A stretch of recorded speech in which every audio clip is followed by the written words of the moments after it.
तो आज हम बात करने वाले हैं द सोप्रानो सीजन 1 के एपिसोड 6 की।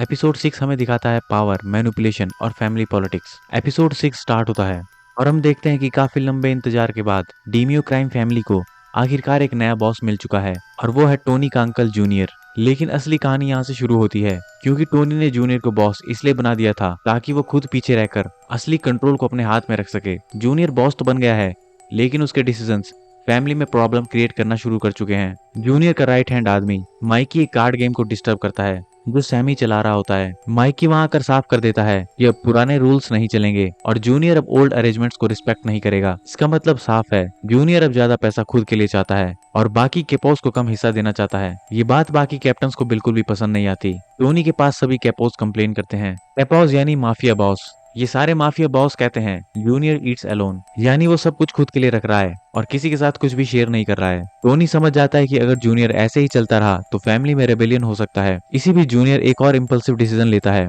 उसे पता चलता है कि रस्टी, आयरिश नाम का आदमी जो लैरी बो बैरेज का टॉप अर्नर है, उसने ड्रग्स बेचे थे एक 14 साल के लड़के को। वो लड़का जूनियर के टेलर का पोता था और ड्रग्स की वजह से उसने सुसाइड कर लिया था, एक पुल से छलांग मारकर। ये सुनकर जूनियर को काफी गुस्सा आता है और वो डिसाइड करता है कि वो रस्टी को मरवा देगा ताकि एक एग्जाम्पल सेट हो सके। अगले ही दिन माइकी प्लेमिस और उसके कुछ साथी रस्टी को पकड़ लेते हैं। वो उसे एक पुल पर ले जाते हैं जहाँ से जूनियर के टेलर के पोते ने सुसाइड किया था और बिना कोई मौका दिए ये लोग रस्टी को वहां से नीचे फेंक देते हैं जिससे उसकी मौत हो जाती है। लेकिन सिचुएशन थोड़ी ट्रिकी हो जाती है क्योंकि ब्रिज की दूसरी तरफ कुछ लोग खड़े थे जो इस पूरे सीन को देख रहे थे। माइकी स्मार्ट मूव खेलता है और उन विटनेसेस को पैसे देकर कन्विंस करता है कि वो ये बात कहें कि इस आदमी ने यहाँ से कूदकर आत्महत्या की है। अब दूसरी तरफ स्टोरी में एक नया ट्विस्ट आता है जिसमें लिविया यानी टोनी की माँ फिर से मैनिपुलेशन करती नजर आती है। लिविया जूनियर को कन्विंस करती है कि टोनी के पुराने दोस्त हैश रेबेकिन से भी पैसे लिए जाने चाहिए। हालांकि हैश का अरेंजमेंट दशकों से चल रहा था और उसका रिलेशन टोनी के फादर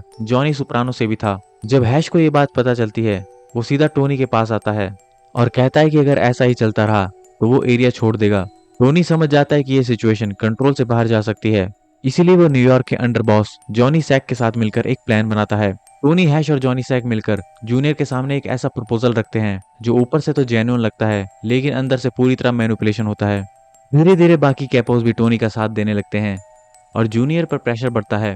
फिर एक बहुत इंटरेस्टिंग सीन आता है जहां टोनी अपने अंकल जूनियर से एक लिटिल लीग बेसबॉल गेम के दौरान मिलता है। टोनी यहाँ बहुत स्मार्ट तरीके से जूनियर को समझाने की कोशिश करता है। वो हिस्ट्री का एग्जाम्पल देता है, अगस्टस सीजर का, और बताता है कि एक अच्छा लीडर वो होता है जो अपने लोगों को साथ लेकर चलता है। फिर टोनी उसे एक पुरानी कहानी याद दिलाता है जो खुद जूनियर ने उसे बुल्स और काउस के बारे में सुनाई थी। ये सारी बातें जूनियर के दिमाग में बैठ जाती है। आखिरकार जूनियर एग्री कर जाता है कि वो हैश से जो पैसे लिए हैं वो बाकी कैपोज में डिवाइड करेगा। हर कैपो को $50,000 मिलते हैं। लेकिन टोनी यहाँ भी अपनी चाल चलाता है। वो अपना हिस्सा खुद रखने के बजाय हैश को वापस दे देता है जिससे हैश उसका और भी लॉयल हो जाता है।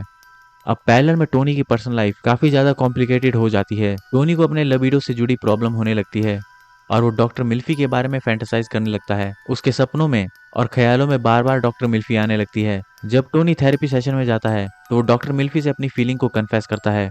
लेकिन डॉक्टर मिल्फी बहुत प्रोफेशनली उसे समझाती है कि ये प्यार नहीं है बल्कि थेरेपी की वजह से डेवलप हुई इमोशनल अटैचमेंट है। उधर कैरमेला को भी ये सब महसूस होने लगता है।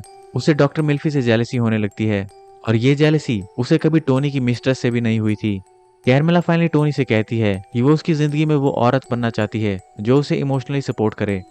टोनी भी इस बात को मान लेता है और दोनों के बीच में एक इमोशनल मूवमेंट आता है। अब एपिसोड की एंड की तरफ एक बहुत बड़ा रिवील होता है। हालांकि असली कंट्रोल टोनी के पास है लेकिन एफबीआई का ध्यान पूरी तरह जूनियर पर चला जाता है। एक बैंक्वेट होता है जूनियर के हॉनर में जहां एफबीआई एजेंट्स सर्वर बनाकर आते हैं। वो हिडन कैमरा से सारी फोटोज और इन्फॉर्मेशन कलेक्ट करते हैं और फिर अपने इन्वेस्टिगेशन बोर्ड में जूनियर को ऑफिशियली बॉस के रूप में मार्क कर देते हैं। टोनी का रैंक अभी भी कैप्टन में दिखाया जाता है जैसे बाकी कैपोस का, यानी टोनी शैडोज में रहकर गेम जीत रहा है जबकि स्पॉटलाइट अब जूनियर पर होती है। और यही टोनी की सबसे बड़ी स्ट्रेटजी है। पावर भी उसके पास है और उसको कोई रिस्क भी नहीं है। और इसी के साथ एपिसोड 6 खत्म हो जाता है।